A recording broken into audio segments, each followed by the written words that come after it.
अब एक बच्चा बोलेगा सर दिस इज 3 लेक्चर्स,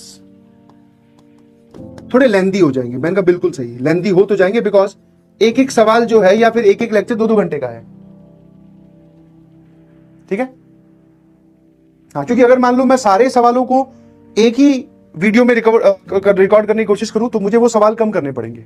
तो क्वाड्रेटिक के अलग से रिकॉर्ड कर रखे, सीक्वेंस सीरीज के अलग से कर रखे, ये मैं आपके लिए अभी रिकॉर्ड करूंगा। ठीक है, तो आप क्या करना, सबसे पहले इन लेक्चर्स को देखने का तरीका बताता हूं। जो बच्चे 100 से या 150 से नीचे अभी सिर्फ मेंस को प्रॉपर्ली फोकस कर रहे हैं या बोर्ड्स को फोकस कर रहे हैं, वो इनको मत देखें, कोई जरूरत नहीं है, क्योंकि ये लेक्चर्स आपके पास आ रहे हैं तो ये लेक्चर्स आप जस्ट आफ्टर सेकंड अटेम्प्ट भी देख सकते हैं। बट जिन्होंने बहुत अच्छा स्कोर किया है, 150 से ऊपर जा रहे हैं, मार्जिनली बहुत अच्छा पढ़ा है, उनको मेंस में कॉन्फिडेंस है और साथ साथ में वो एडवांस भी करना चाहते हैं, तो ये देखें। इनको देखने का तरीका बताता हूं। इन लेक्चर्स को आप ऐसे मत देखो कि भाई साहब पूरा पूरा देख रहे हैं, नहीं। सबसे पहले नोट्स को डाउनलोड करो,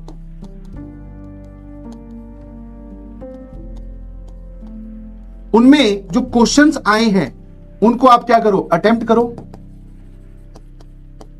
अगर टिक लग गया, हो गया, खत्म कहानी। अगर मान लो कंफ्यूजन है या फिर डाउट है तो सिर्फ आपके पास में टाइम स्टैंप बहुत जरूरी होती है ना। टाइम स्टैंप का आप सीधा,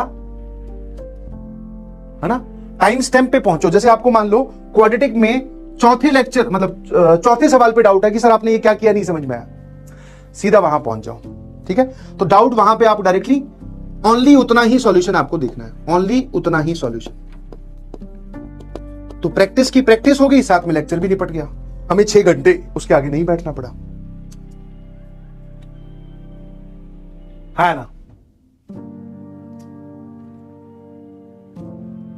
क्या मेरी बात समझ गए? हाँ, कितने लोगों को ये बात समझ में आई कि ऐसे देखना है सर। ये लेक्चर भले ही 3 है, बाहर से जो बच्चा होगा, अच्छा जिसकी बहुत ज्यादा हालत खराब है बट फिर भी वो एक्सेल करना चाहता है, तो फिर आप वीडियोस भी देख सकते हो।